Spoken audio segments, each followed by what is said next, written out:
Apocalipsis capítulo 1. Daremos lectura a los primeros 8 versículos de Apocalipsis capítulo 1. Cuando lo tenga me dice un amén. Amén. Dice la palabra del Señor de la siguiente manera: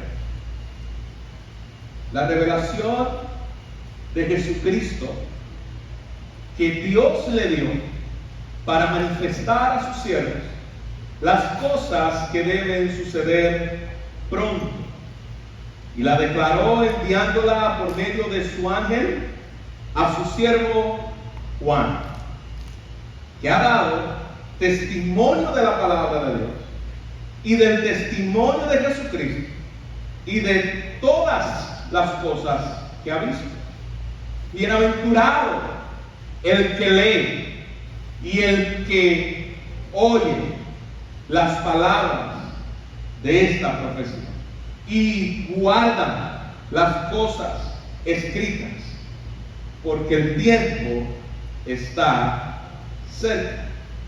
Juan, a las 7 iglesias que están en Asia, gracia y paz a vosotros, del que es, y que era, y que ha de venir, y de los 7 espíritus que están delante de su trono, y de Jesucristo, el testigo fiel, el primogénito de los muertos, y el soberano de los reyes de la tierra, al que nos amó y nos lavó de nuestros pecados con su sangre, y nos hizo reyes y sacerdotes para Dios su Padre.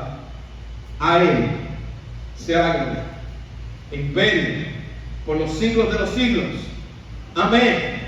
He aquí, viene con las nubes, y todo ojo le verá, y los que le traspasaron, y todos los linajes de la tierra harán lamentaciones por él.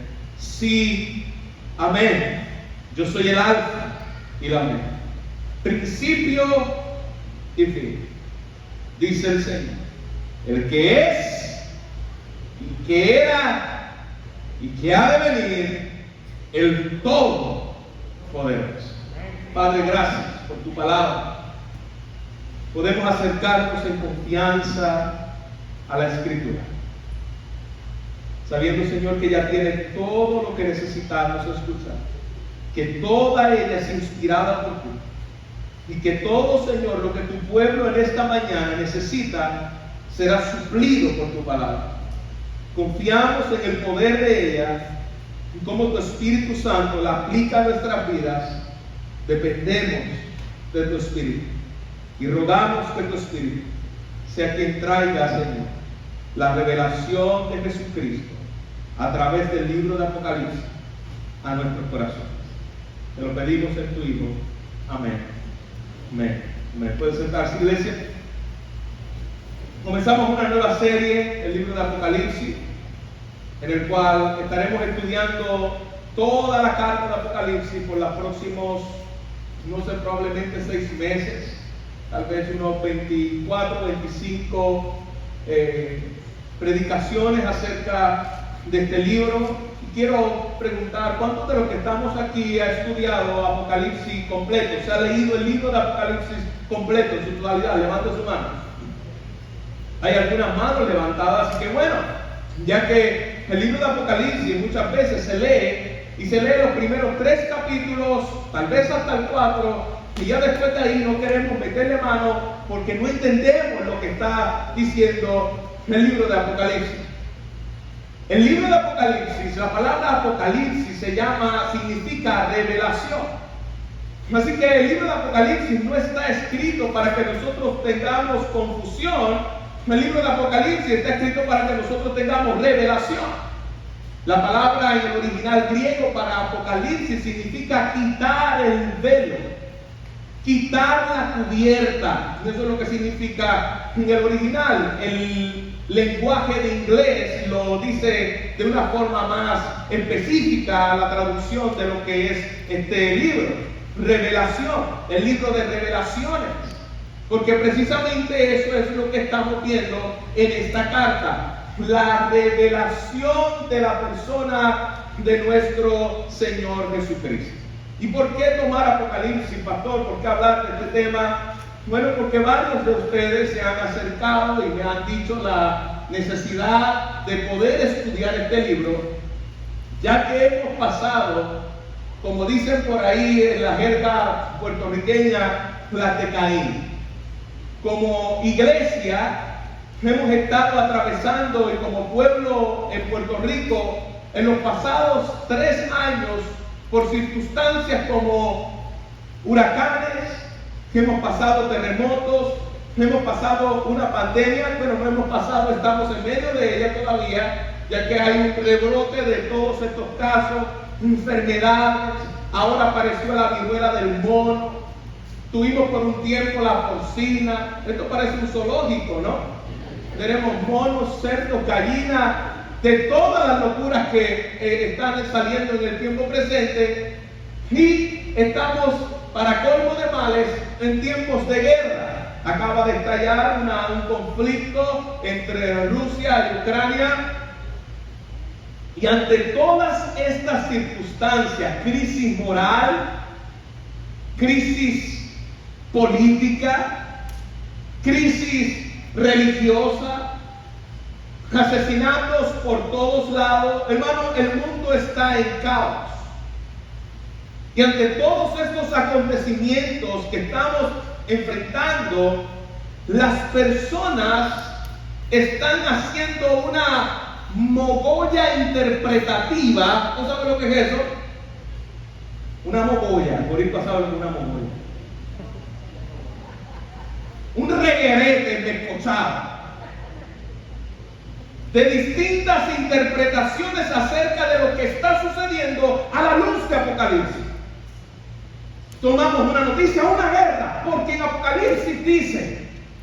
A una pandemia, porque en Apocalipsis dice. Porque en la Biblia dice. Y si usted un poquito más serio le dice, ¿dónde dice eso? No por ahí. En Apocalipsis. ¿Dónde en Apocalipsis? Hemos tomado Apocalipsis y lo hemos hecho un libro de distintas interpretaciones escatológicas. Escatología quiere decir el fin de los tiempos. Y hemos olvidado que Apocalipsis tenía un fin en particular, tenía un propósito en particular y una intención específica para la iglesia. El libro de Apocalipsis no fue escrito para que lo viéramos como si fuera un tipo de bola, lo que dice la bola de lo que va a pasar en el futuro. Eso no es, hermano, el propósito por el cual Dios dejó el libro de Apocalipsis. El libro de Apocalipsis fue escrito en un tiempo de persecución. La iglesia estaba enfrentando tribulación. El emperador romano, se entiende que fue Domiciano en el tiempo en el cual se escribe esta carta, tenía una guerra contra la iglesia, una persecución contra todo aquello que se levantara y dijera que el único rey era Jesús. Porque nosotros tenemos un solo rey, se llama el rey de Roma, no hay otro que pueda ir por encima de él. Así que la intención en el contexto que se escribe esta carta fue de darle ánimo, esperanza a una iglesia que estaba abatida, que decía, espérate, este Mesías viene a reinar y fue prometido que conquistaría los imperios del mundo. Sin embargo, nosotros estamos bajo persecución. La iglesia necesitaba escuchar, no de parte de Pablo, no de parte de Pedro, no de parte de ningún apóstol, necesitaban escuchar directamente de Jesús el ánimo y la esperanza que ellos necesitaban en lo que ellos estaban enfrentando. Es escrito a una audiencia judía que conocía la simbología que Juan utiliza y que Jesús utiliza por medio de un ángel para mostrarle la revelación que él le quiere dar a la iglesia. Así que en el contexto bíblico es importante que nosotros tengamos en justa perspectiva de que el pueblo, la audiencia cual le escribe, ellos no estaban ajenos a la simbología que está utilizando. Perdón, el autor del libro. El libro, la carta está escrita desde un género literario conocido como apocalíptico. Aquí hay poesía, aquí hay símbolos, hablando acerca de cosas que el pueblo de Israel conocía, que era muy familiar a él. Este libro no podemos verlo como, ¿qué tú crees que se representa la bestia? ¿Qué tú crees que representan las copas? ¿Qué tú crees? No. No es lo que yo creo que representa. Esas copas, esas bestias, esa simbología tenía un significado para el pueblo a quien se le escribe.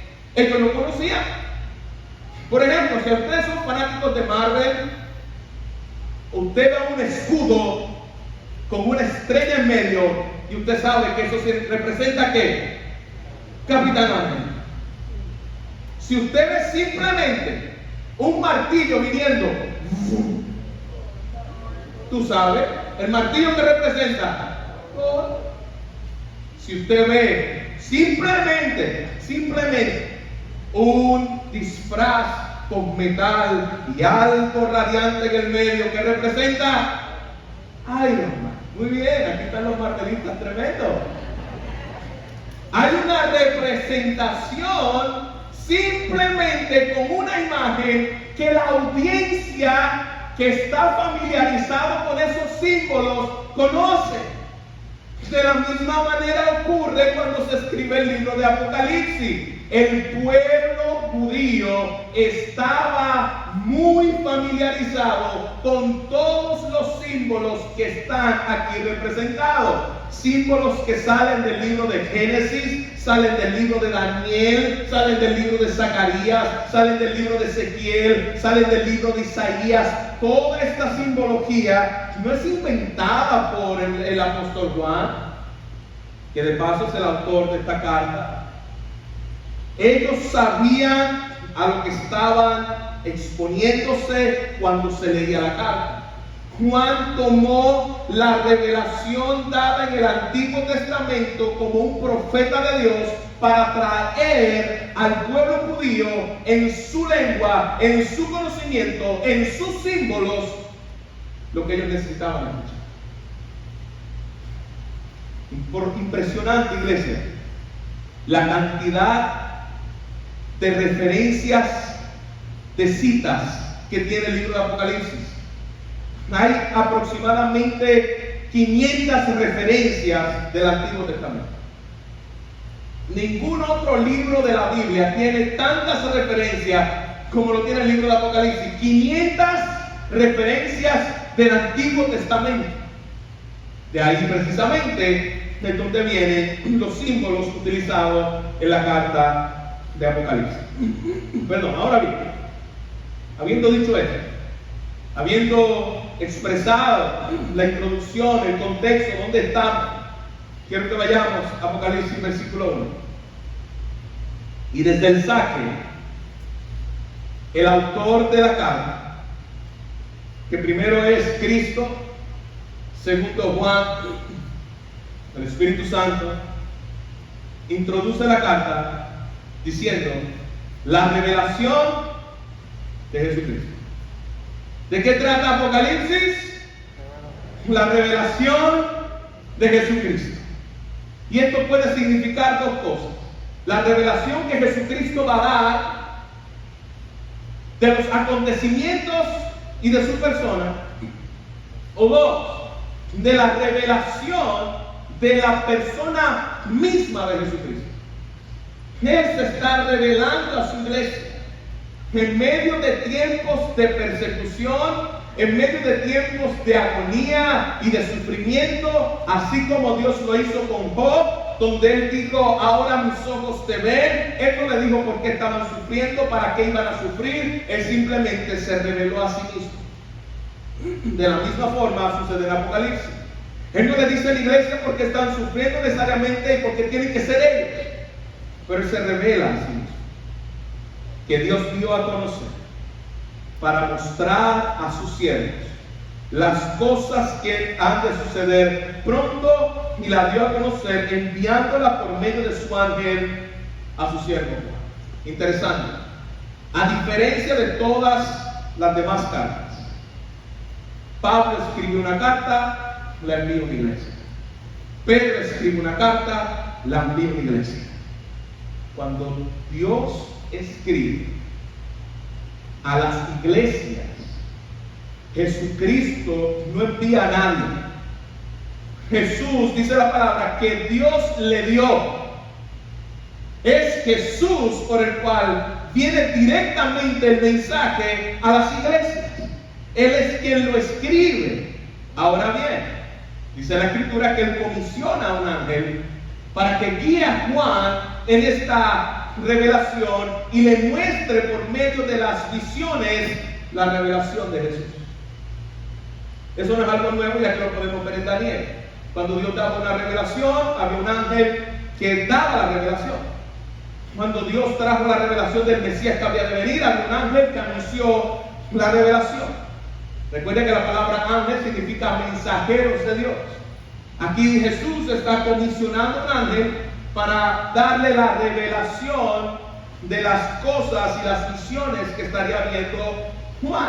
Y es interesante que aquí Juan nos dice que los acontecimientos era para mostrarle las cosas que han de suceder en el futuro, en 2000 años después, en 500 años después, para mostrarle las cosas que han de suceder. ¿Cuándo, iglesia? ¿Qué dice ahí? Pronto. Así que la iglesia, en el contexto de la iglesia, ellos no estaban viendo esto como algo futuro. Incluso la carta no tendría sentido si él está escribiendo esto a la iglesia. Iba a ocurrir 2000 o 3000 años después. ¿Qué esperanza iba a tener para ellos? Yo no quiero simplemente saber que esto va a pasar 2000 años después. Yo necesito una esperanza, un consuelo y un ánimo hoy. Así que el Dios Jesucristo le escribe a la iglesia en lo que estaba ocurriendo en ese momento, y estaban esperando que ellos se consumara ese reino y que Cristo viniera y venciera sobre las naciones, pero no estaban observando nada de eso, sino que todo lo contrario. Estas cosas que estaban bien en el tiempo que estaba ocurriendo esto, era una iglesia que estaba siendo sacudida. Algunos de ellos estaban siendo colgados en cosas, quemados, estaban siendo entregados a fieras en el circo romano. Era una iglesia en la cual en el primer siglo fue perseguida y pasada por grande tribulación, y que no es algo que solamente esa iglesia ha vivido o las iglesias a las cuales se le escribe, sino es algo que toda la iglesia a través de los siglos ha vivido. En el año donde fue perseguida la iglesia, en el tiempo de la Reforma, en el tiempo donde la Unión Soviética perseguía a los creyentes y los mataba simplemente por creer en Jesucristo como Dios. La China comunista, de igual manera, persiguiendo a los cristianos por simplemente decir Jesucristo es Dios. Hermanos, los que vivieron en el siglo XX, en el siglo XIX, donde vieron Segunda Guerra Mundial, donde vieron tantas y tantas acontecimientos, pandemias, la iglesia necesitaba de alguna forma también ser animada con la palabra de Dios. Así que la iglesia ha pasado por tiempos apocalípticos desde que Cristo se fue, y seguirá pasando por tiempos apocalípticos hasta que Cristo regrese. ¿Usted lo entendió? Los tiempos apocalípticos no solamente es para el fin del mundo. Los tiempos apocalípticos es desde que la iglesia estaba enfrentando la revelación de Dios, desde que la iglesia estaba enfrentando persecución en el primer siglo, donde fue escrita esta carta, en el primer siglo de la iglesia, finales del primer siglo de la era cristiana, hasta que Cristo regrese. ¿Cuándo? No sabemos. Pero es interesante que Juan se apoya de Daniel capítulo 2, versículo 28 al 47, para hablar precisamente del reino que viene prometido por Daniel. Si usted quiere estudiar más sobre eso, lo puede ver en Daniel capítulo 2, versículo 28 y en adelante, y 47 en adelante del capítulo 2. Daniel vio un reino que vendría, que estaría por encima de todos los demás reyes de la tierra, que acabaría con todos los reinos del mundo, y este es el último reino, el cual vendría a vencer todos los reinos del mundo. Y eso es lo que está haciendo precisamente el autor de esta carta. Él está tomando del libro de Daniel para traer esperanza a la iglesia. Este es el tiempo en el cual Dios prometió en el pasado que vendría ese reino. Cuando la iglesia escuchó esto, Daniel estaba en su mente. Versículo 2. Juan no encubre la visión. Juan no se queda callado.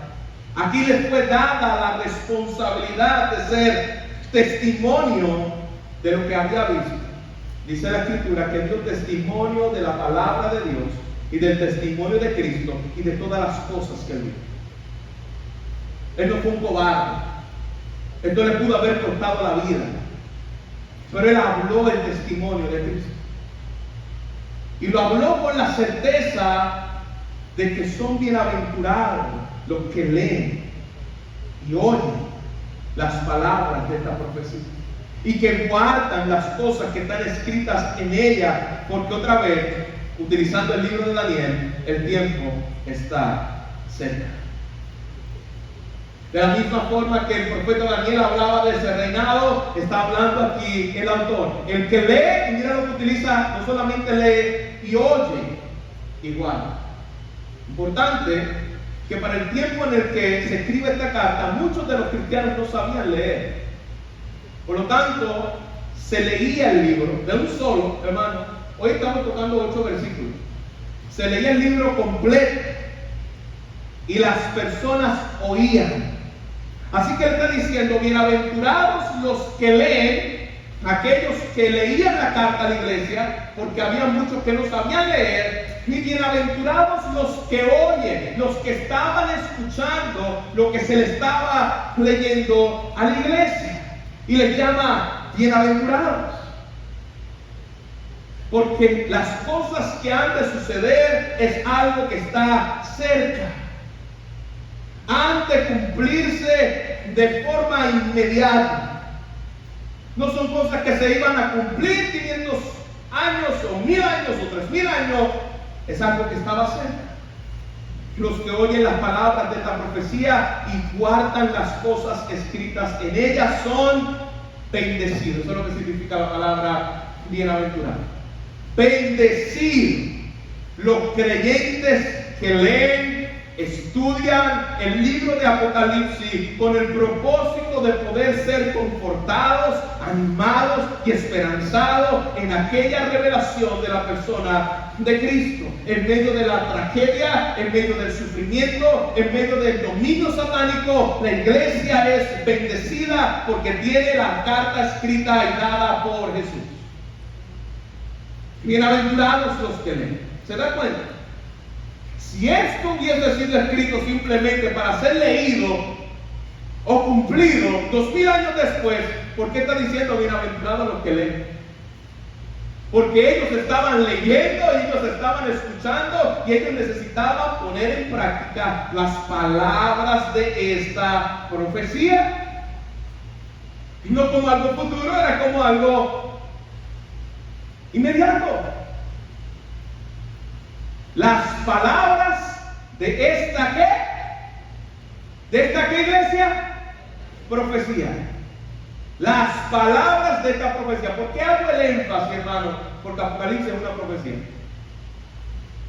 Interesante que Juan no se describe a sí mismo como el profeta.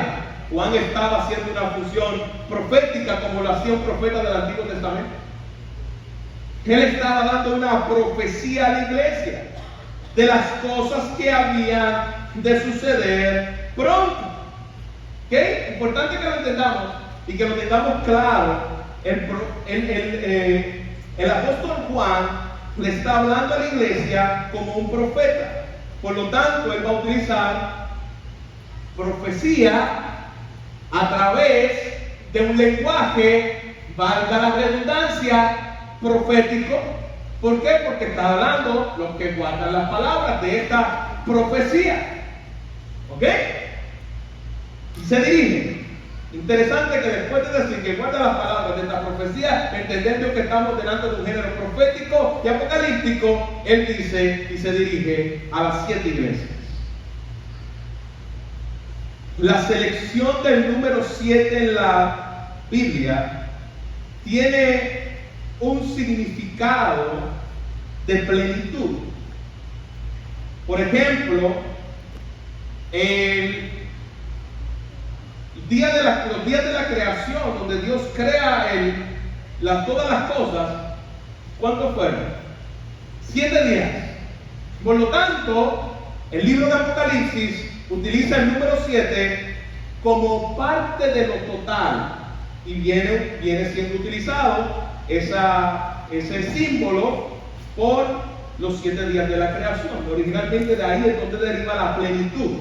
En 7 días Dios creó y descansó en la plenitud de todas las cosas.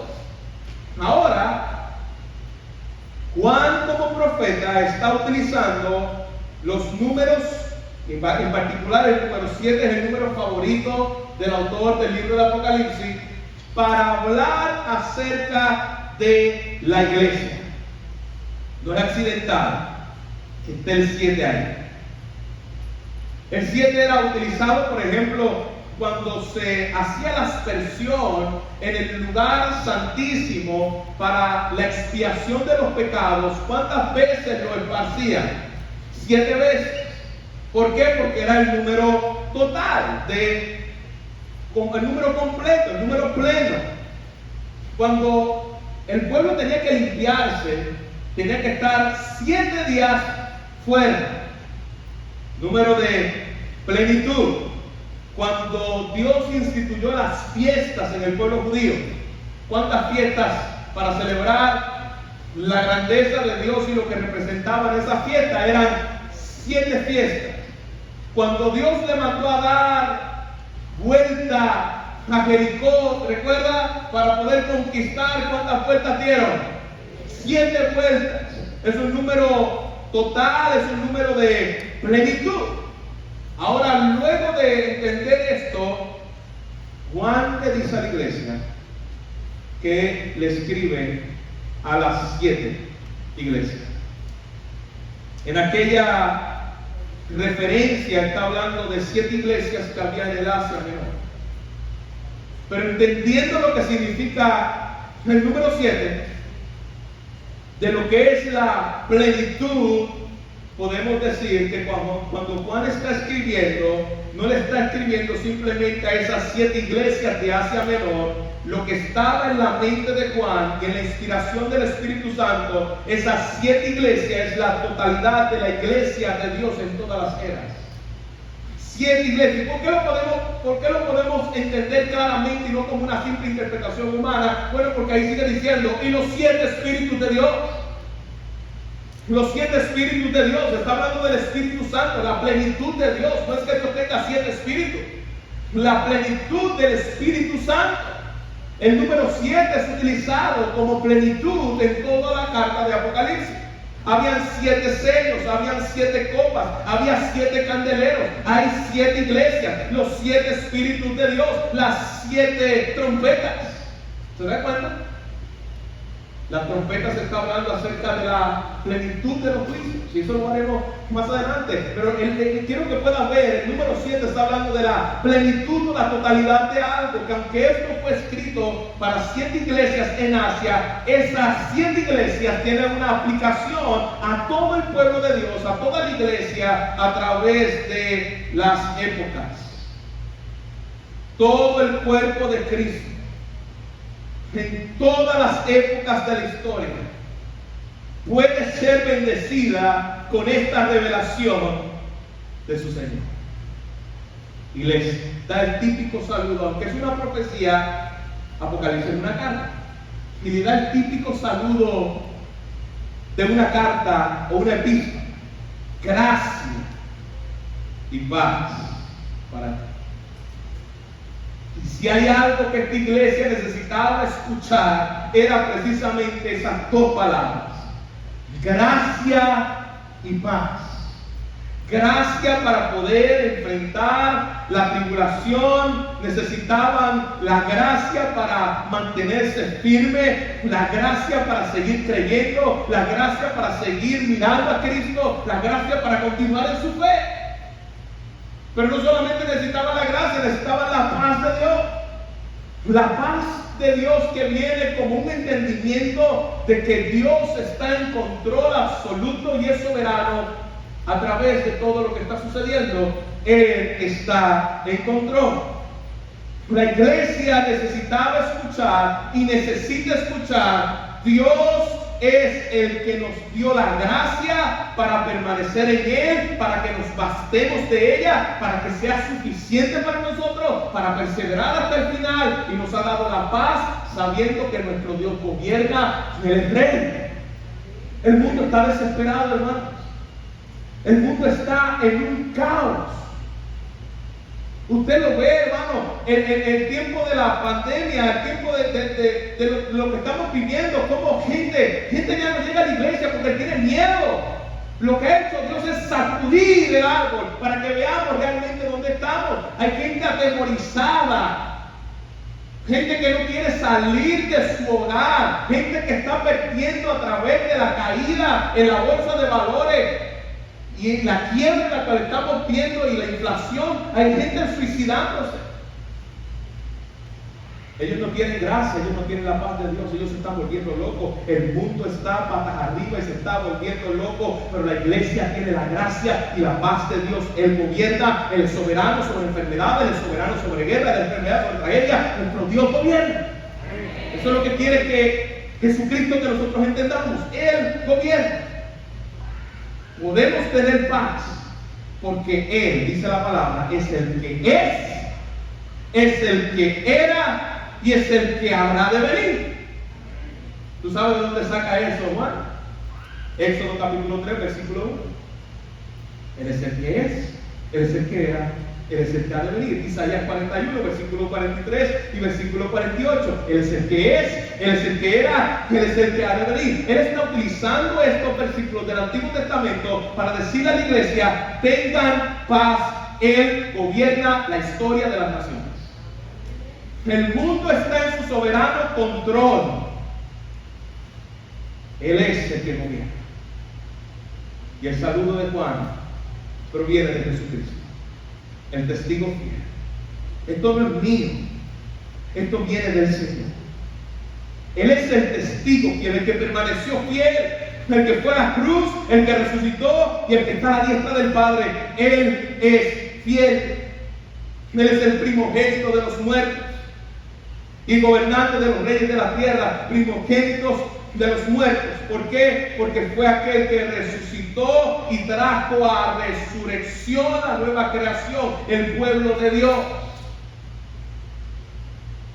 Y gobernante de los reyes de la tierra. ¿De dónde saca esto Juan? Salmo 89, versículo 27. Ahí está esa frase. Él es aquel gobernante que viene a triunfar sobre todos los reyes de la tierra. El Salmo está hablando. ¿Cómo no tener paz? Si yo estoy viendo en la Escritura que lo que hablan los salmos, lo que hablan los profetas, es de ese rey que gobernará por encima de sus enemigos, que su simiente se va a sentar en el trono para siempre, que es el primogénito de la creación.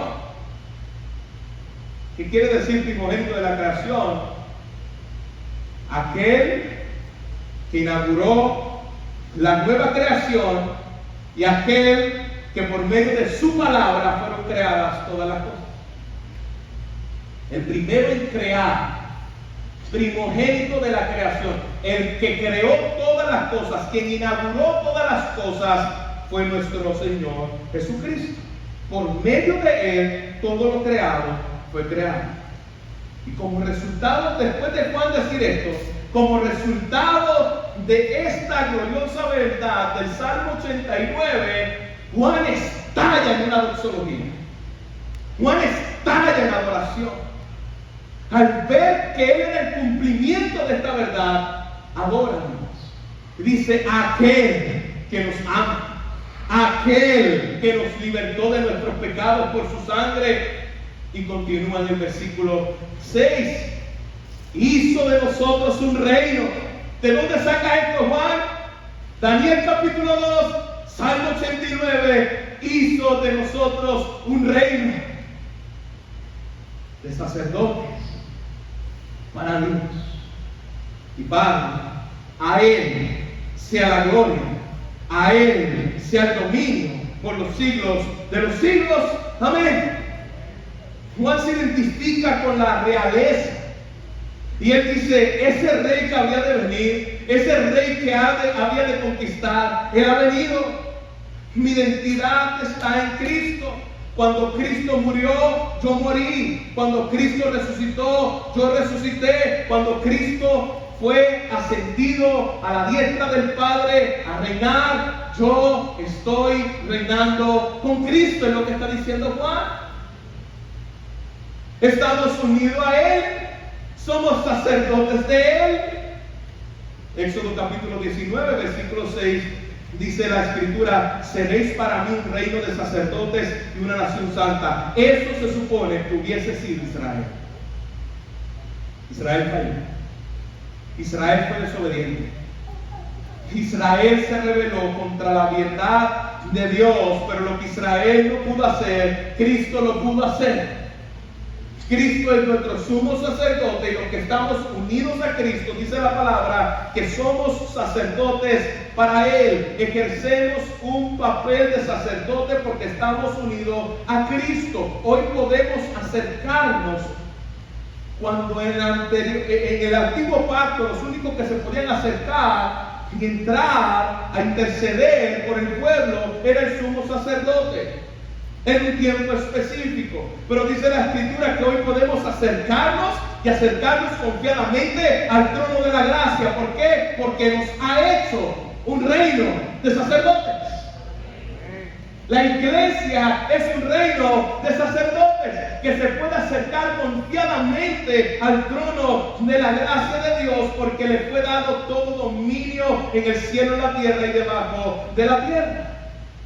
Al igual que los sacerdotes del Antiguo Testamento, hoy el pueblo de Dios tiene acceso, no al igual, mucho mejor, con mayor promesa y con mayor revelación, podemos acercarnos al trono de Dios confiadamente porque tenemos a alguien que intercedió por nosotros y nosotros poder interceder por su pueblo.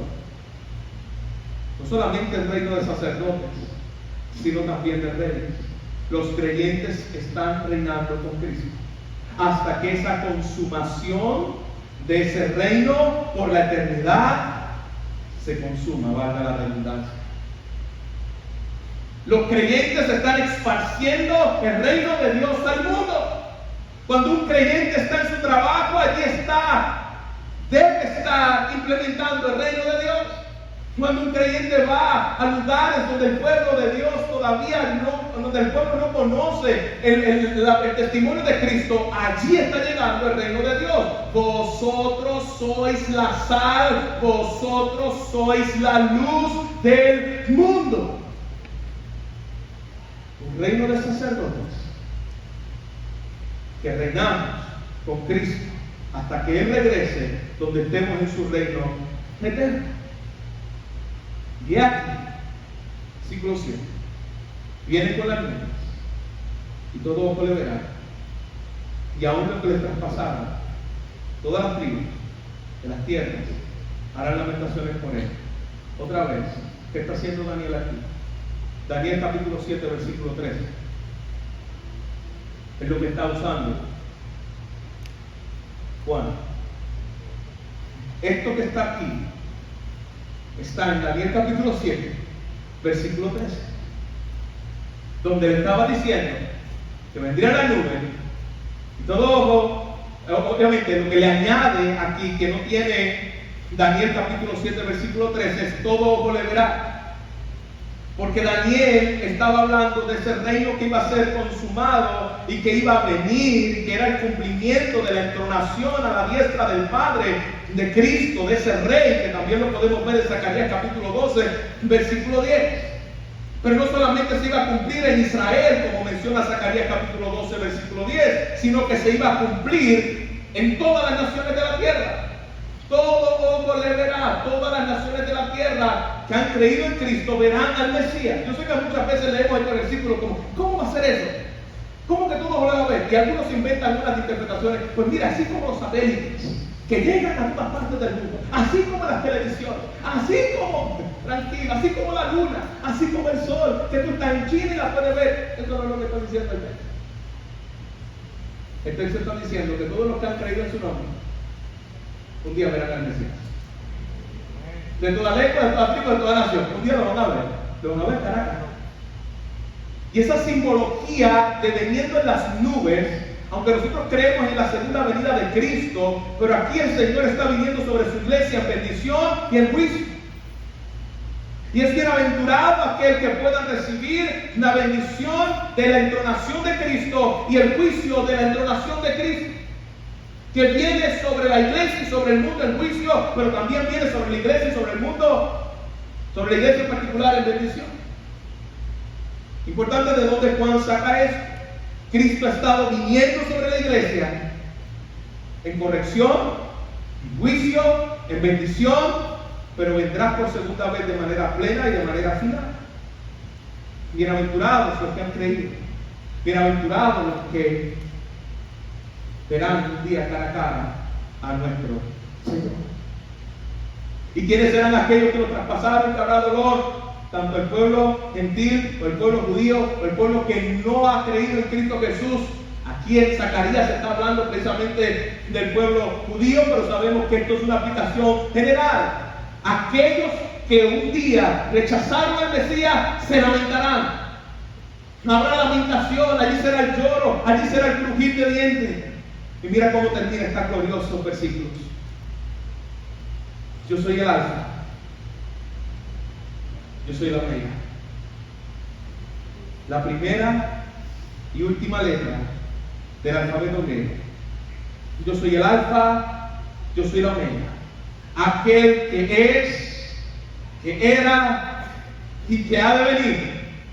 Lo que significa el todopoderoso Dios.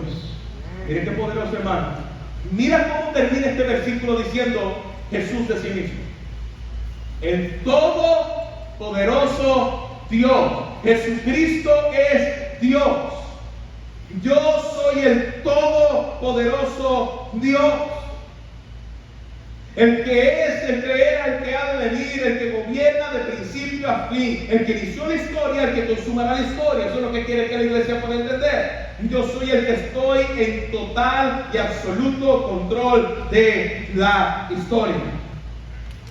Iglesia, cuando todo parecía perdido, cuando esta iglesia parecía que no tenía esperanza, cuando esta iglesia parecía que ya no había mayor cosa por la cual vivir, el que es el primogénito, el que resucitó y ascendió y está reinando sobre la muerte, viene para la iglesia y le dice: confía, yo vencí la muerte, yo tengo el poder de la muerte, yo tengo la autoridad. Aunque todo aparente ser una derrota, aunque el reino de las tinieblas pareciera que se está multiplicando y que la iglesia pareciera que no va a poder sobrevivir, yo quiero que podamos tener la revelación de nuestro Señor Jesucristo, diciéndole a la iglesia que Él es el que ha establecido su reino, Él es el que ha establecido su dominio, Él es el que está en control.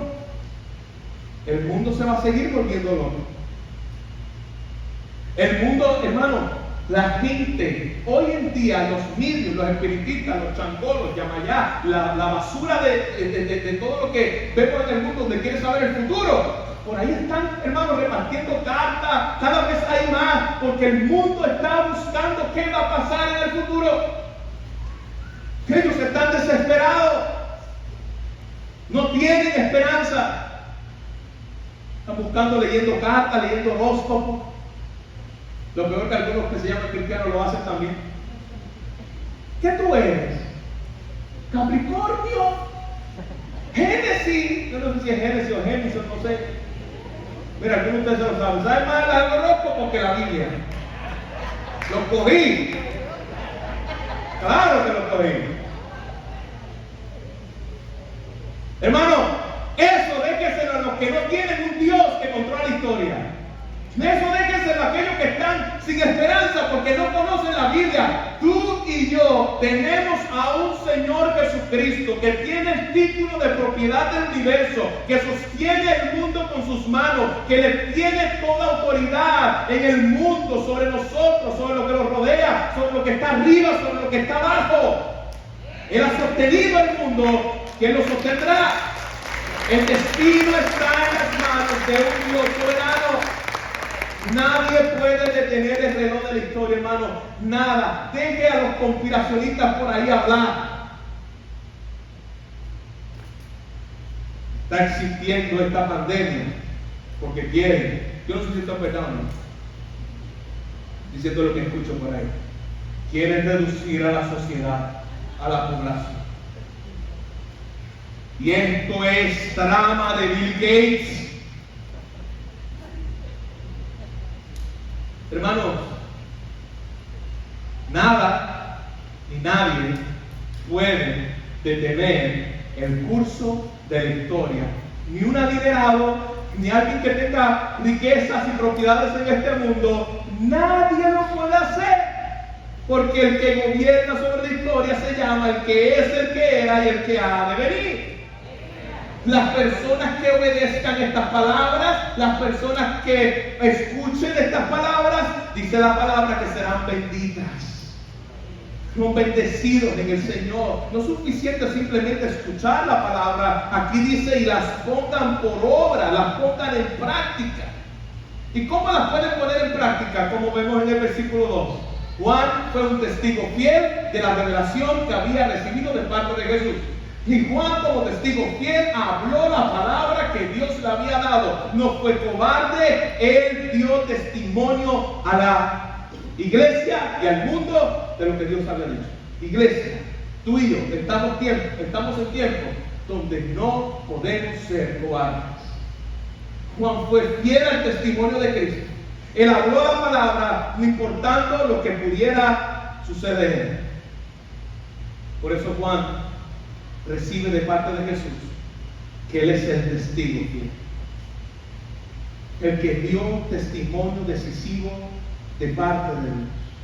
Aquel que padeció fue testigo fiel ante Pilato, fue testigo fiel al mundo. Él es el testigo fiel a sus enemigos.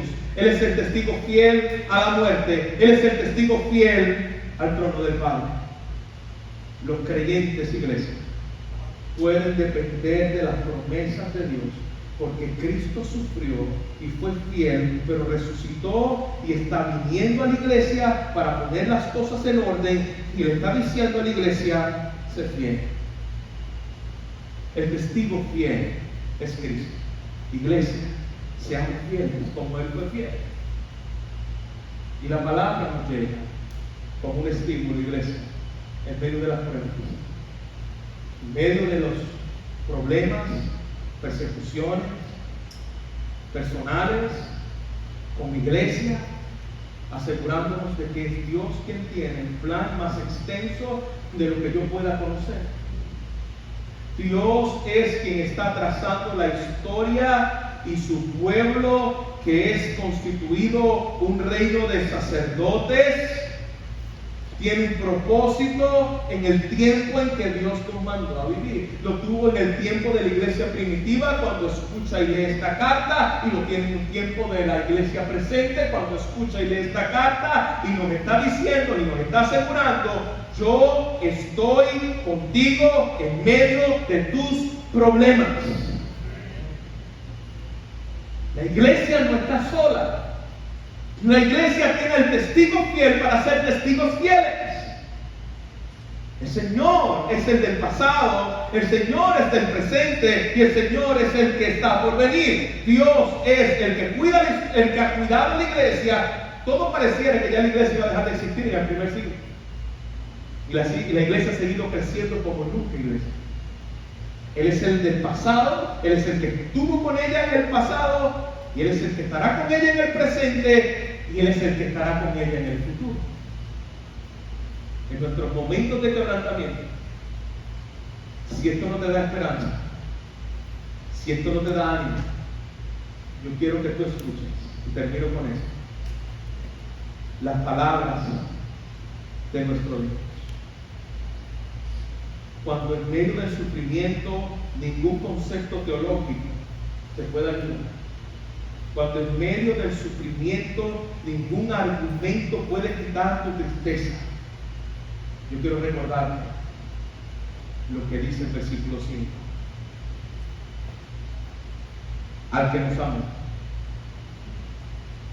y nos libertó de nuestros pecados con su sangre. Cuando sientes que ya Dios te abandonó, cuando sientes que ya no tiene propósito, cuando sientes que ya no puedes seguir y que Dios se olvidó de ti, en medio de la persecución, la iglesia necesitaba escuchar: Dios te sigue amando, ya que en medio del sufrimiento lo primero que ponemos en duda es el amor de Dios. Y en medio del sufrimiento quiere recordarle Dios a la iglesia, Jesucristo a la iglesia: yo soy quien los amé con mi sangre derramada por ustedes y los he libertado de sus pecados. ¿Qué necesitamos continuamente recordarnos en medio del sufrimiento? Lo que pasó en la cruz. Eso es lo que está haciendo Juan. Recuerda que Él nos ama. ¿Y cómo nos ama? No nos ama quitando los problemas, no nos ama quitándonos de la tribulación, no nos ama quitándonos de los peligros, no nos ama quitándonos las enfermedades. No. Él nos amó en la cruz del Calvario, derramando su sangre, libertándonos del pecado, libertándonos de la ira de Dios. Recuerda, alma mía, lo que es necesario recordar. En esto se muestra su amor para con nosotros, en que siendo aún pecadores, Cristo murió por mí. En tu tribulación, no olvides la cruz del Calvario. Él es el que nos sostiene porque nos amó, se entregó. Y su amor no se mide en base a lo que tenemos o no tenemos. Su amor no se mide en cuanto a lo que Dios te quita, lo que Dios te da. Su amor se mide en lo que Él hizo en la cruz. Mira al que te ama, el que te libertó con su sangre. No te olvides que se entregó cuando tú y yo éramos pecadores. Padre, te bendecimos. Te damos gracias.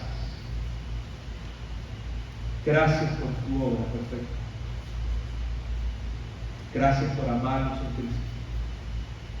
Gracias por recordarnos que no importando lo que podamos estar atravesando,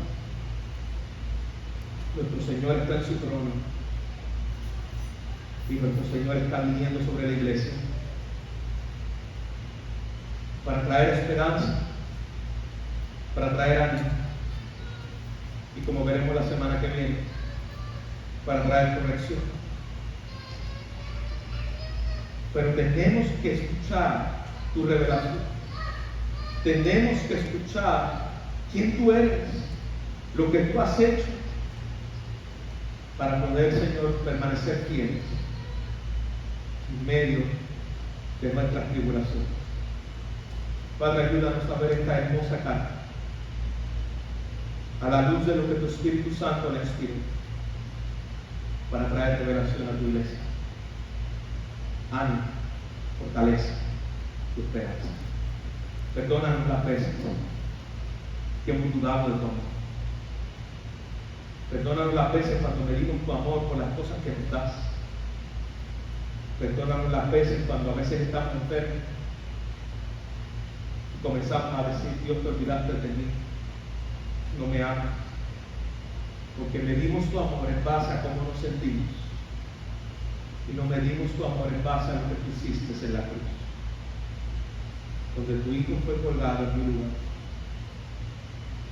La segunda persona de la Trinidad, recibiendo el castigo que yo merecí, derramando tu sangre por nuestros pecados, para que podamos ser reyes, sacerdotes y reinar contigo sobre esta tierra. Que pareciera una locura, que pareciera un caos, pero nuestro Dios está en su trono y su iglesia está triunfando en medio de un mundo que la aborrece. Cristo Jesús oramos. Amén.